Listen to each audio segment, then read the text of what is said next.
celebrate the LA Rams winning the Super Bowl, and it's a sign of things to come for the Toronto Maple Leafs. This is going to be the 2022 is going to be the best year where our favorite football team and our favorite hockey team win it all, and that'll bring us to our first point of why are you a Leafs fan if you don't believe that the Toronto Maple Leafs have a chance at the Stanley Cup?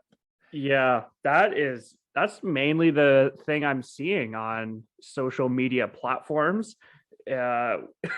It's, oh my God, we suck. Why are we doing these moves? Why are we so bad? Yeah. What?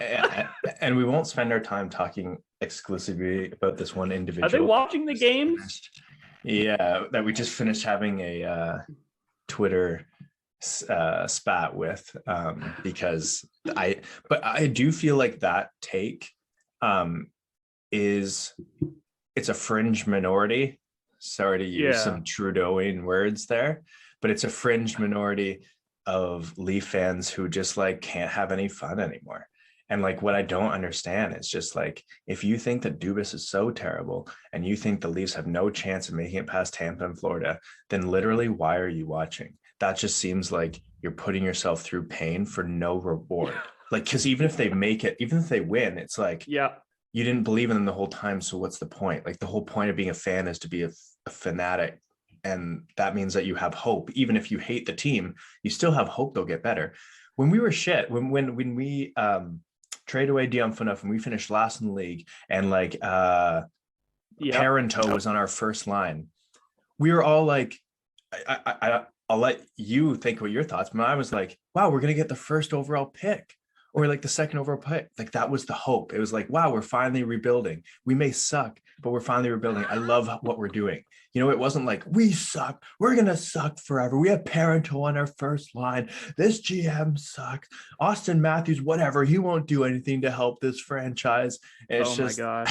You know what I mean? Like, why not just like look at the good things that are happening, which is this is the best Leaf team we have ever seen in our lives.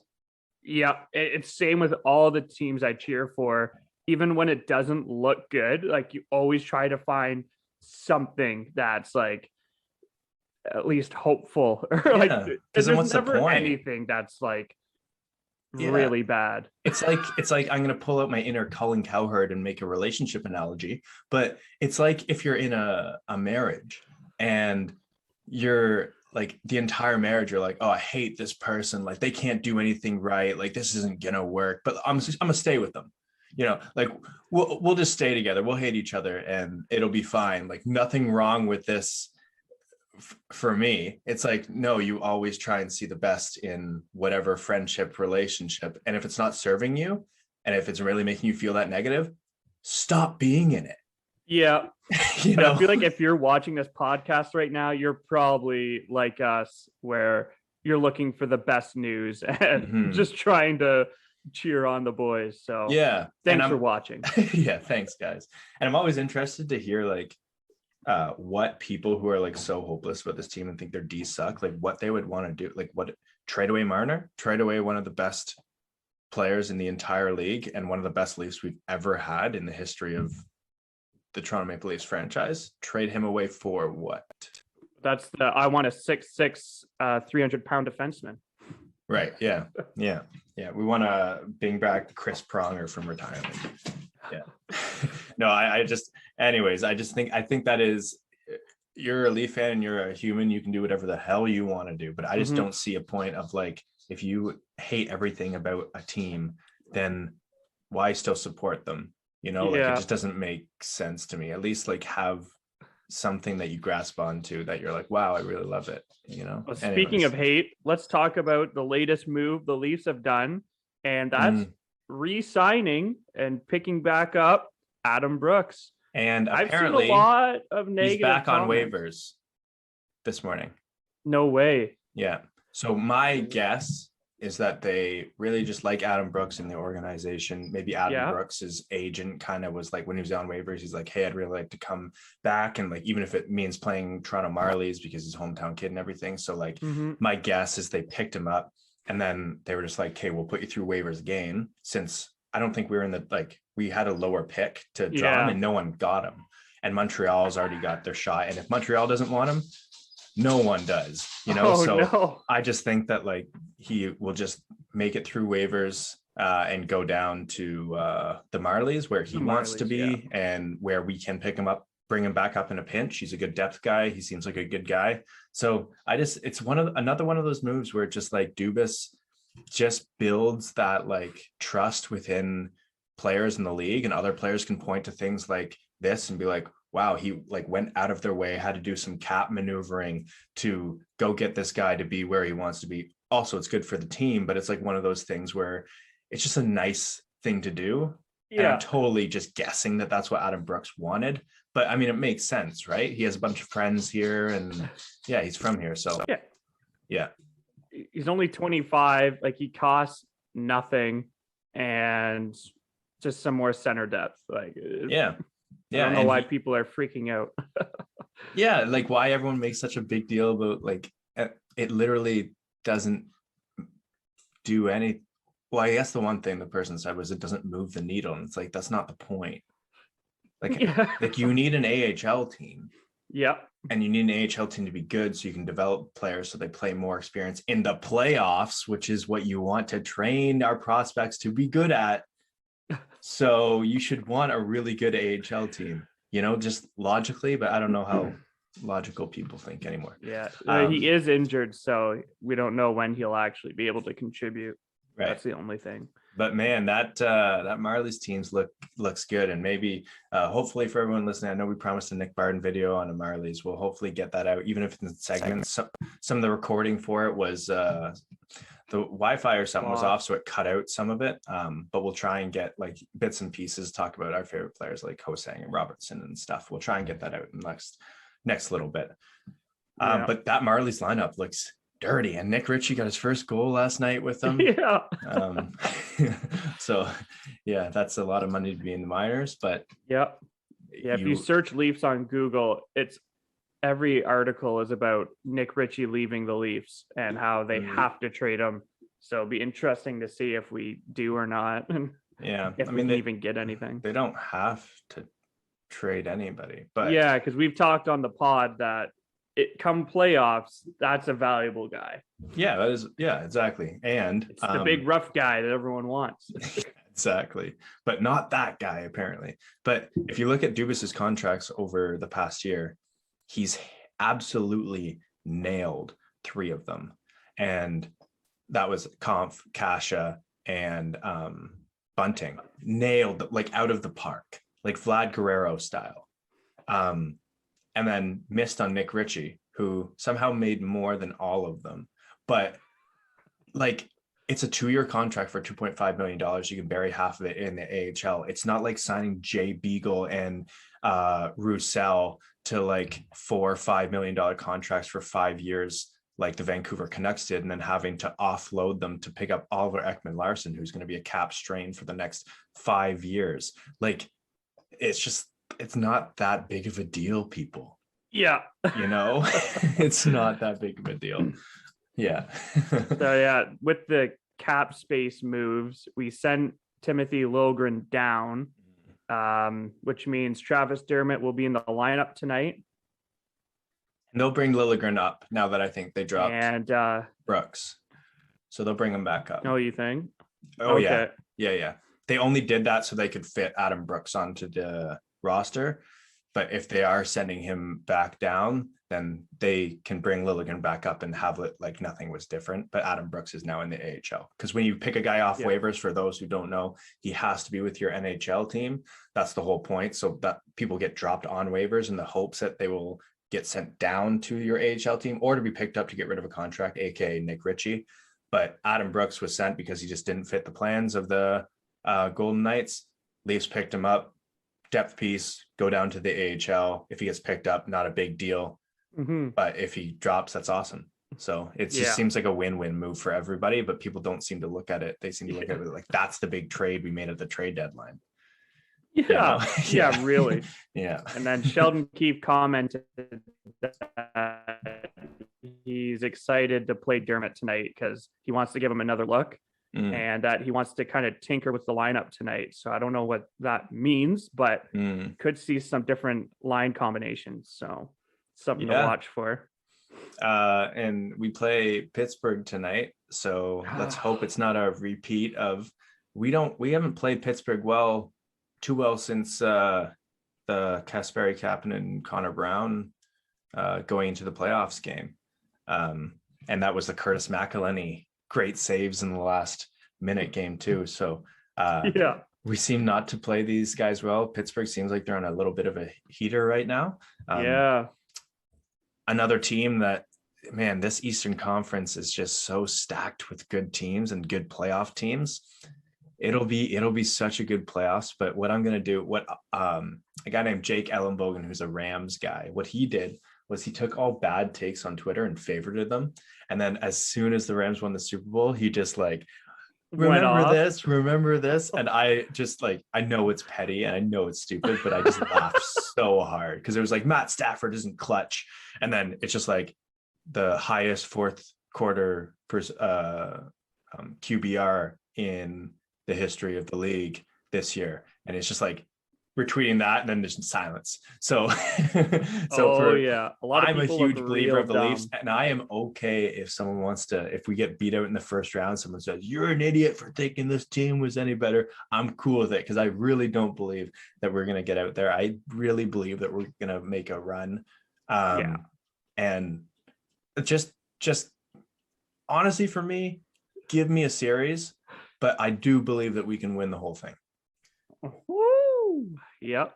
Yeah. I say we make the first, but I don't know how far I'm oh man. You gotta have faith. You gotta have faith. This team against anybody, has there been like, even against Colorado, we beat the season series against Colorado, who's the number one team in the NHL right now, has lost one game, which was 2 nights ago in regulation in over a month. And we got 3 or 4 points against them. Granted, we gave up a big lead, but we were without Mitch Marner and Andre Kasha. Yep. So, like, tonight's this is a good team. Huge. Yeah. Tonight's game will be. This is a team great. I really want to beat. Like, it's a tough one. Both their records are almost identical. So, like, this is the game. Yeah, and it's good. We do seem to raise our level of compete against good teams like Carolina. We played awesome. Calgary, that's another thing. We didn't even do a post game for that, so we'll quickly get into our thoughts on that game. Where like there were people like Steve Dango who were saying like this is a playoff game. We didn't, and I know he got roasted for that, and we're not going to roast him here. But at the same time, it's like. We absolutely destroyed them in so many metrics of the game, except for goals. Sometimes your goalie just doesn't have a good game, and sometimes you'll just lose regular season games. It's not indicative of how you're going to do in the playoffs, because you could look at the game before against Carolina, which was such an even back and forth game where we squeaked out a win. Why is that not considered a playoff game? Yeah, against a really good Carolina team. Yeah, a better team than Calgary. Let's be real. But yeah, what were your thoughts on that whole thing? Like the Calgary one? Yeah, it was just a game where it just didn't go our way. But like, you literally can't win them all. Yeah, and like Leafs fans just freaked out that we lost after we're on such a hot streak, and then we finally came crashing down. Lost one, and then we lost 2 in a row, and then it's like, oh my god, another one that we dominated. This one we dominated, I think, even more. Like, we deserved a point out of that. But anyways, and then we came back and beat the Kraken, which we should. But those are the games you have to win too, because all of a sudden every Leaf fan seemed to be turning because we lost 2 in a row all of a sudden. But I wouldn't take Dangle's take on it. I would just say it's just a loss and move on. Yeah, exactly. Now I did want to talk, because we haven't talked about this podcast, and usually we keep it all Leafs all the time, but there are a few hot topics in hockey that we'll try and get to. And one that I wanted to get your opinion on is the Brad Marshawn suspension. I want to know if you think that suspension was legit, and can you take an objective approach, taking how much we hate Brad Marchand out of the equation and look at it that way? Yeah, because that was his comment. He's like, the only reason I got so many games is because I'm Brad Marchand. And you rob 10 banks, you're going to get more time in jail than if you rob one bank. Yeah, you're a repeated offender, so you should expect to get a bigger punishment each time, I'd almost say. Yeah. It was pretty dirty, so I don't know why he thought he shouldn't get so many. So his point, and I'll get your take on this, his point was that it wasn't a risk to injure. So usually a suspendable offense is something that like you do it and it has like a risk, like a knee on knee or a check from behind or punch, like the Bertuzzi kind of thing. So like, what's your thoughts on that? Because I have some thoughts on it too. Like there's always a risk to injury, but maybe 6 is a little harsh. I could have seen 3 or 4 because I just think overall the NHL suspensions are so disproportionate. Like they haven't been consistent at all. So I don't really know how to judge it compared to others. Because you see Jason Spezza's 6 game. Well, Tom Wilson and Tom Wilson getting nothing for doing objectively worse with more chance of an injury than Brad Marchand. Yeah, exactly. Like I think it's the NHL's fault at this point for just not being consistent. Yeah, no, I agree with that. The only thing I would say to Marshawn is, one, in the rules, it doesn't say anything about intent to injure. So if you want to go by the rule book, like it's a dirty play and it's worthy of a suspension. Yeah. 2, if you want to go by if it doesn't have a risk to injury, there should be no suspension or punishment. Then I guess Lemieux, for biting to Chuck's arm and hand, should have gotten nothing, right? Because I mean, you'll get a bite mark, but he's not going to be out any games.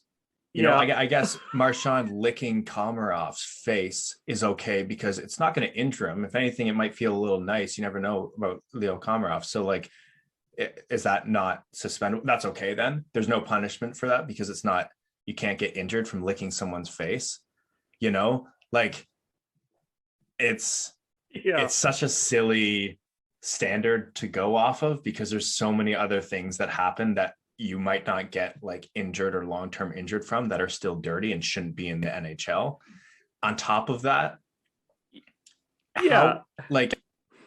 if the same thing, this is the thing about objectivity, and I know that we're Leafs fans and I know we all hate Brad Marchand, but if Michael Bunting did what Brad Marchand did, I would be a little like, 6 games is a little bit much, but don't do that. Yeah. Like, that's not hockey. That's like, I don't want that in the game. And I don't, the league wants that in the game, especially to a defenseless goalie. And it's just, those things aren't hockey. You know, you could even argue that checking from behind is more hockey than after the play, punching a goalie in the face and then spearing him in the head. Because at least with the checking from behind, you're like, there's speed involved, the puck's moving, like you might not have meant to, the guy might have turned. Yeah, it's a check, great point. You know, but after a whistle, that shit, it's not hockey. Yeah, where it's just dead time and you are just consciously thinking of doing that. Yeah. And if anyone disagrees with either of our points, I'd be super interested to hear it. If there's any like Brad Marchand fans out there, I don't know how you can defend him at this point. And I know that we were talking about when Marty was on the podcast that like, it'd be cool to have Marshawn in a Leafs jersey. I never want to see that guy in a Leafs jersey. I don't care if you could get him for $1 million in a couple of years. Sorry. I would rather see guys like Mitch Marner and Austin Matthews play and laugh off Matthews laughing as a guy ragdolls him behind the net and just like have that like kiddish smile than Brad Marchand sticking goaltenders in the face and licking guys.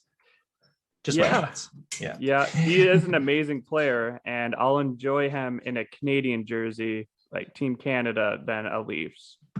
That's where I can actually cheer for him. Yeah. And the thing I was talking to someone at work with was like, the guy is such a shithead, and he's playing with the Selke, I think the Selke most sportsman-like winner of like 3 or 4 years, Patrice Bergeron, on the same line. Yeah, and how is no it wonder not he just, looks so good. well, how is it not afterwards that Patrice is like, look, man, I've won the most sportsman, like literally the nicest player in the league multiple times.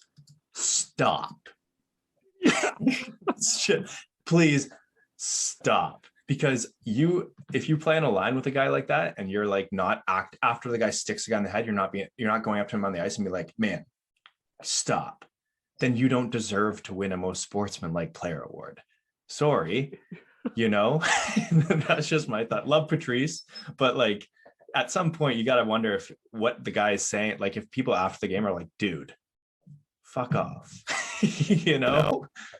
Yeah, I never thought of that, by not telling someone to like stop being an asshole. Like that is you have to take that into consideration. Promotes their behavior, right? And that was the thing about like the Calgary Flames, which I kind of respected, was like Tkachuk was doing some idiotic things and the team was like, stop. Like you're being an idiot right now. And it was like, wow, that's leadership. That's leadership, because Tkachuk was costing team. He would get under the skin, but he would take stupid penalties. He would cost goals and stuff like that. And it's like, no, as a team, you got to work as a team. And now you're missing your top line left winger for 6 games because he wanted to, after a game was already lost, stick a goalie in the face. Guess you could say the same about the Leafs trading Kadri. Yeah. They said you got suspended twice. Stop. Goodbye. Yeah. And then he got suspended all over again. But I mean, he's having an amazing season right now. And I will have a soft spot to Kadri, but like, and I guess, I don't know. I just never noticed Kadri doing any of the, he was just only doing the playoffs. Yeah, basically. But Marshawn is doing it something dirty every single game, so it's just, I don't think they're on the same level. But we grew up loving Ty Domi and Darcy Tucker, so what the fuck do we know? Let's move on to the next topic. I know you had something that you wanted to talk about on the podcast. Oh yeah, are you ready? I'm ready. Okay, so we brought it up it feels like a lifetime ago, but we're talking about Leafs goalies and how good they, like, rating them, how good they were, because we're talking about how unreal Jack Campbell has been. So I made a list of the top 10 Leafs goalies. I ranked them by their save percentage, because I thought goals against would be similar, like they'd be on par with the save percentage, but they're all kind of a little different. So I did it by save percentage, but is this all time? This is since 1990, I think I did it, or 1980. All right. I'm gonna butcher this. And did you take into account the amount of games that they have played? Because there's some guys minimum 30. Okay. So some are just 30 game guys. Do I have to say in order, or can I just say the names? You can guess the top 3 if you want. Okay. And then I'll just kind of go after that. Okay. But, so this is with at least 30 games. Okay. So I'm gonna guess, and people, if you want to do this, just I'm just pause the video, write down who you think, comment down, and then do not cheat. Write your comment down. It's not cool to get all of them right, because then we're knowing. And it's by save percentage. Keep that in mind. Save percentage. I'm gonna go in the last 20 years. Last Jack 20. Campbell is number 1. Okay. How far? He's not. Okay. No. He's really close. Yeah. I don't know if Freddie had a higher, but I feel like Freddie will be top 3. I feel like Jack and Freddie will be top 3. Is Dennis Potvin on this list, or is he someone that is before that? Okay, perfect. Yeah, before. Is Eddie Belfour in the top 3? In the top 3? No. All right. Oh, it's definitely not Vesa Toskala, James Reimer, Ben Scrivens. Is Cujo? I don't think his save percentage would be super high, but is he part of this list? Yeah, he's on the list. Okay, yeah. Yeah, I have the top 10, so he's in there. Curtis McElhinney. Curtis McElhinney is number 1. Yeah. He has the best save percentage with 32 games played. He had a 925. Yeah, and then Jack Campbell's number 2. Yep, and that was when I made the list. So I think it's been a week or two, but he was in 60 games played, a 923. And then is Freddie number 3? No. Okay, so number 3, James Reimer played on a lot of shitty Leafs teams. So I feel is Toskala number 8? Toskala is 3, 4, 5, 6, 7. He's 9, number 9. Okay. Very gay. All right, I'm gonna go. I'll just say if Freddie is not number 3, I'm gonna go with either James Reimer or Trevor Kidd. So at number 3, we have Jonathan Bernier. Oh, weird. Would not have guessed that. A 915 save percentage. Freddie had a lower than 915 save percentage as a Toronto Maple Leaf. Freddie comes in at number 4 with a 914. Shit. So basically tied, Freddie and Bernier. And then I'll just guess the rest of, not in any particular order, is James Reimer would be on there. He's next at number 5. Yeah. Ben Scrivens. He's number 7. Yeah. And if Cujo isn't, he's on the list, you said? Yeah. Ooh, you cut out for a sec. Who's that? Cujo on the list? Cujo, number 8. Yeah. I feel like Trevor Kidd didn't play that many games, but is him or Al Belfour on there? Ed is number 6. Okay. Ed Belfour, and Trevor Kidd topped the list, and he's number 10. Wow, did I get them all? Yep. Oh shit, that's not bad. That's not half bad, everyone. So the top 8 had an over 900 save percentage. So like Curtis Joseph had a 910 at number 8. And then 9 and 10 were Toskala and Kidd, and they had an 894 and an 888. And then just missing the list, like honorable mentions, Andrew Raycroft and oh shoot. Oh, Gustafson. He had a 900 save percentage. So he actually should have been number 9. So drops Trevor Kidd out of it. Yeah. Sorry, Kidd. Oh, that was a good one. Everyone tried doing that yourself. That'll be fun. And then I don't know if it'll probably be backwards showing it, but no, that's that works. The list. Yeah, that works. Boom. You can screenshot that. Is everyone's collective memory, and let me know in the chat as well, is everyone's collective memory of Vesa Toskala, the goal he let in from the other end of the ice?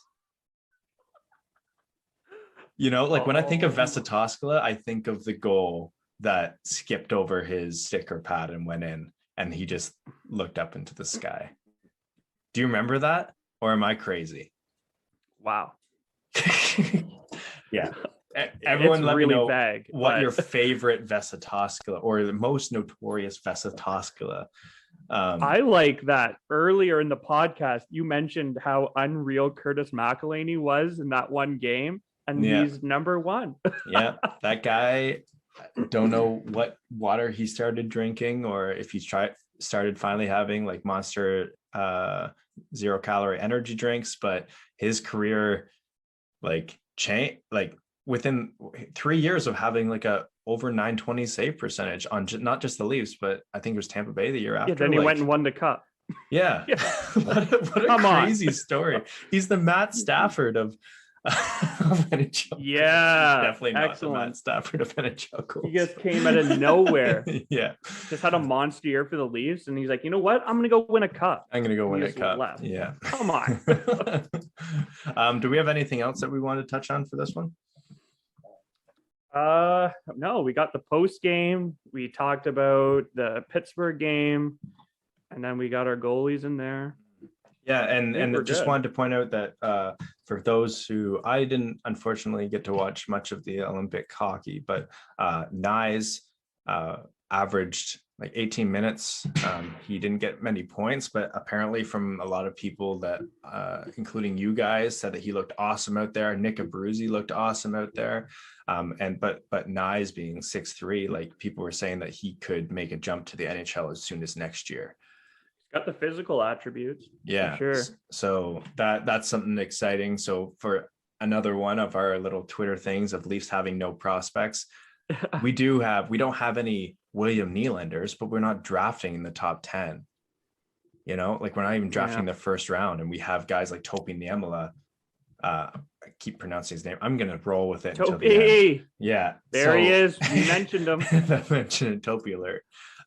So we have a bright future ahead as Leaf fans. We have a lot of cool prospects coming up. It'd be interesting to see what Josh Hosang does now that he's coming back. Mm-hmm. He didn't have like the best tournament, so it's not like people are chomping at the bit, but I do think the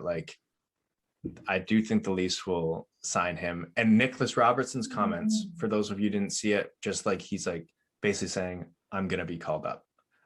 My goal is to be called. Like he's not having it with that AHL shit. So he wants it. Such a beauty. We all love Nick Robertson here, and I hope he doesn't go at the deadline. No. Yeah, because I would like to see him on the team next year when we probably can't re-sign guys like Mikheyev and Kasha.